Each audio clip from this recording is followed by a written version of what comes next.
I love being home with my son, but sometimes I'm scared that choosing this life means I'm slowly losing myself.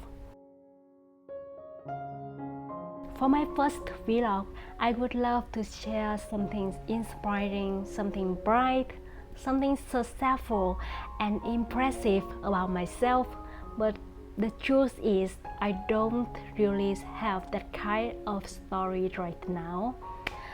I'm not here to show you a perfect version of myself. I just want to share honesty about where I am, being a mother, a freelancer, a wife, and a woman who is trying to believe in herself and deal with anxiety. My name is Jamang and I'm from Vietnam. I'm 31 years old and right now I'm a freelancer, a content writer. I write content and ghostwrite books for other people. It feels like I'm trying to build a very small business of myself, but I have to admit that I have had very few clients recently. So to make things better, I started a YouTube channel and not many people are watching it yet. So you can see that things not going very well for me recently. Here in Vietnam, you can see so many super moms.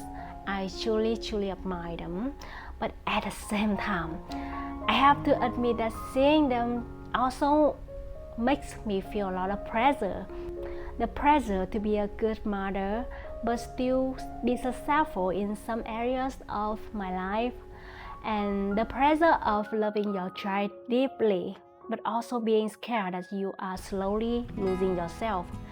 The pressure of wanting to be present for your child's important moment, but also wanting to become someone you can be proud of. And you know what? Even my close friends often talk about women who have to depend on someone else financially. They say that being dependent means losing your freedom, your choices, and sometimes your voice.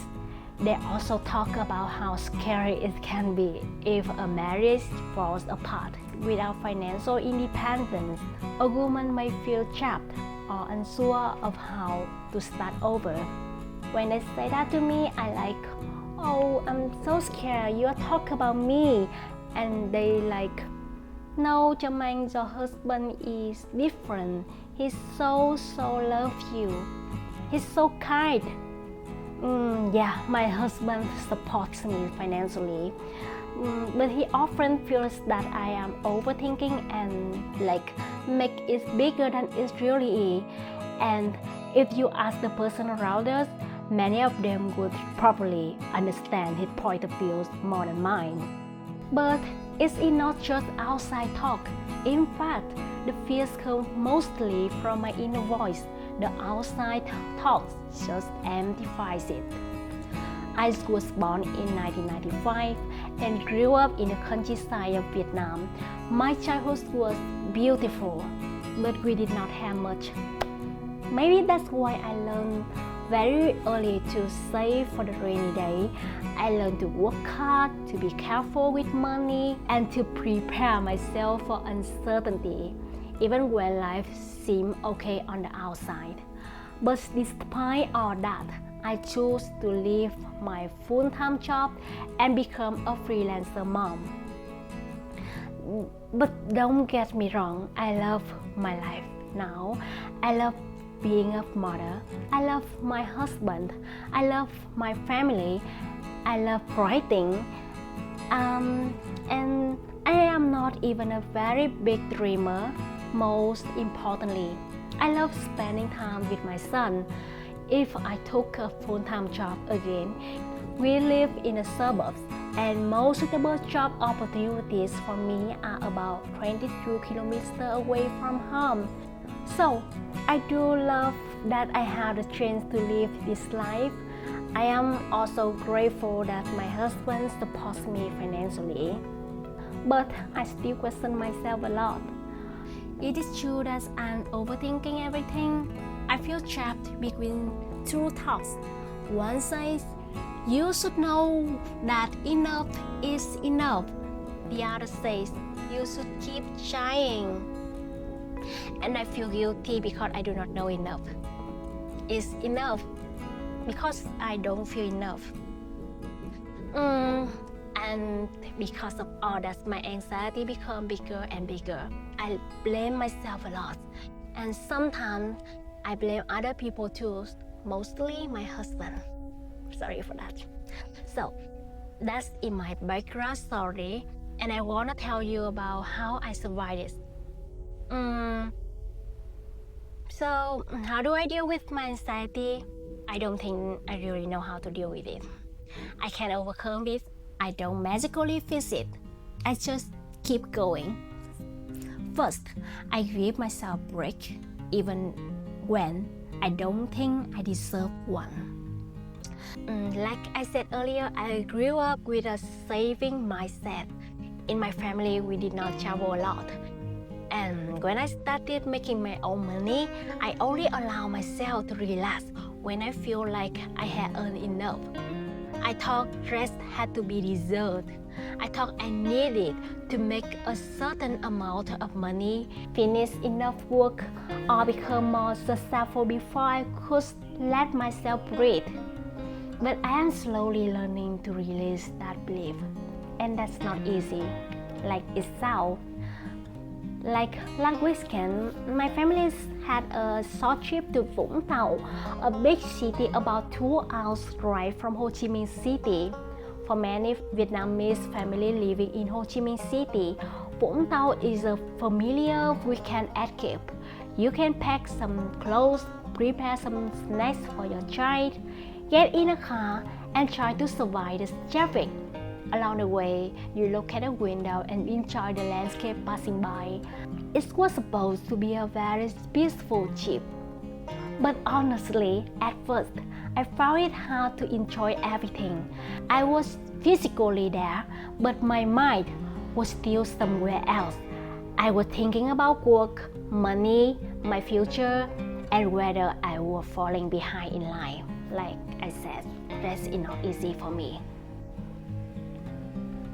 I know people always say that life is about living in the moment, but staying in one moment can be so hard, you know? So I don't really have a perfect tip, but for me, there are two small things that sometimes help. One, watch the person you love, and two, do something you love. During the trip, my son was so happy. Watching him play, laugh, and sleep so peacefully made me feel something cannot fully explain. And for myself, I had good coffee, read my book, look at the sea, yell at my husband. And for a few moments, everything felt right, not perfect, but right.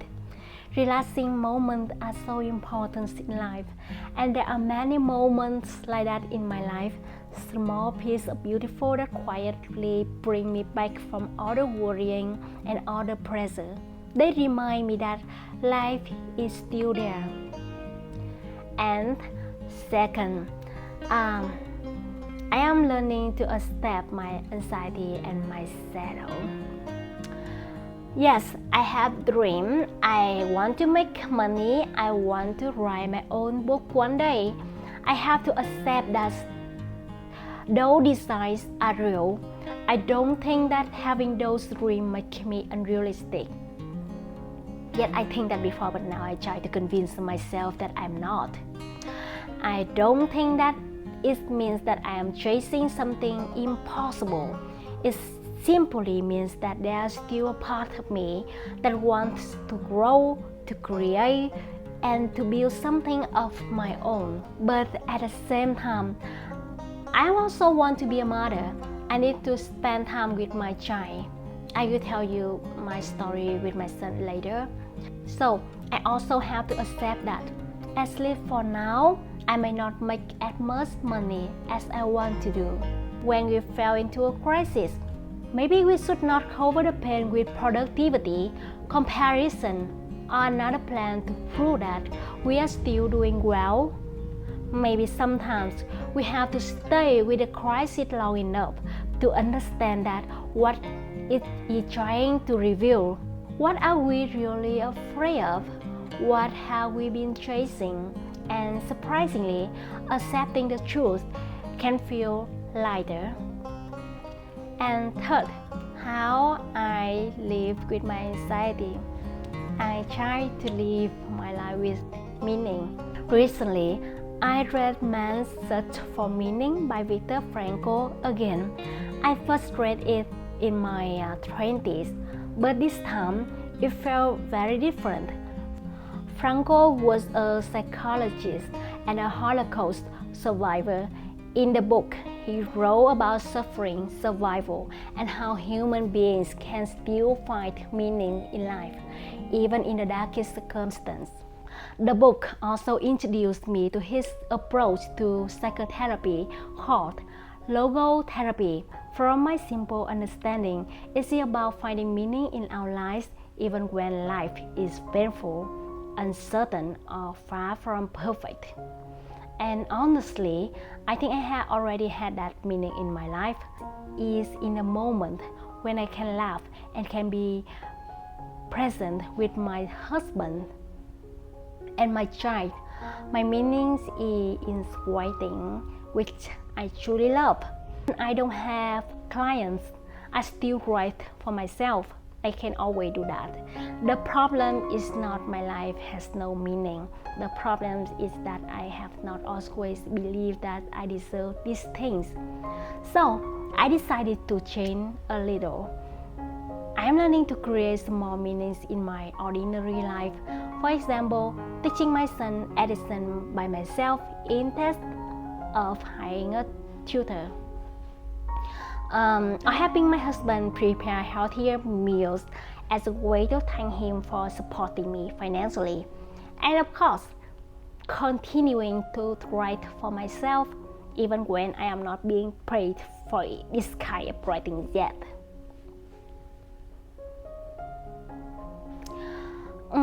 So this is my story, my first vlog. Thank you for watching. Follow me if you want to hear about my journey in Vietnam. And many thanks for that.